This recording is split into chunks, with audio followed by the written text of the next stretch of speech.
Good morning. Welcome to the Habits of Interaction. My name is Matthew Taylor.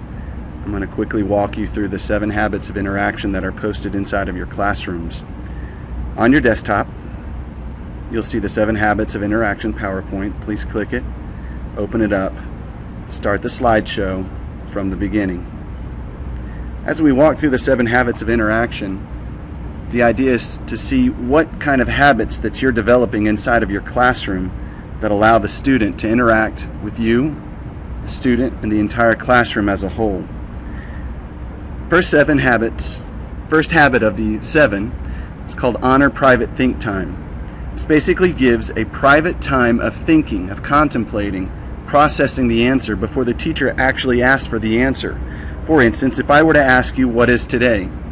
Although a simple question, 15 to 20 seconds of private think time. Nobody's talking, it's all quiet, and then a response can be made.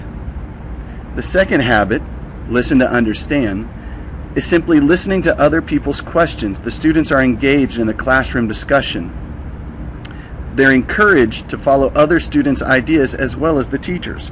Some of the examples might be to simply have a speaking object, meaning when I throw a ball to a student, that student with the ball is the only one that is allowed to talk. The ball is then thrown to another student, and that student is the only one that is allowed to talk. Whoever speaks next has to build off of what the previous student has said. The third habit is ask genuine questions. The teacher speaks with students individually, or the students speak individually with each other. However, all students are listening.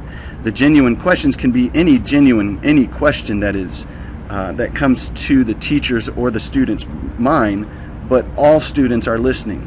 Some of the examples might be, why are you asking this? Why does it matter in this particular situation? From one student to another. Another habit of interaction is using more than one method to get to the answer. A lot of times this happens in math problems as well as in language problems. There's more than one way to say, may I please leave, or I have to go. Some of the examples are using prior knowledge to build on that particular topic. For instance, in language, when we said that there's more than one way to say a phrase, well, can I say it figuratively? Can I say it literally? Is there a common phrase to talk about? Or do I just want to simply repeat what the teacher has said? Respect. Respecting fellow students' right to learn and understand. All thoughts are honored. We're not going to simply just blurt out answers because somebody might have a good answer. It's not the idea of just raising your hand before you say something. It's simply giving other students the ability and the availability to answer certain questions.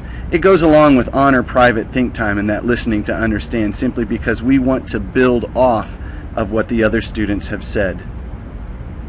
Volunteer ideas. This basically understands that students are going to be in small groups or other groups that will cohesively aid to their learning. We want them to stay on task as they're in those kind of groups. Class discussions, debates, numbering students off, that sort of thing. That will conclude the 7 habits of interaction, or 7 habits of learning. If you have any more questions, visit the website at the YouTube address listed below. Thank you.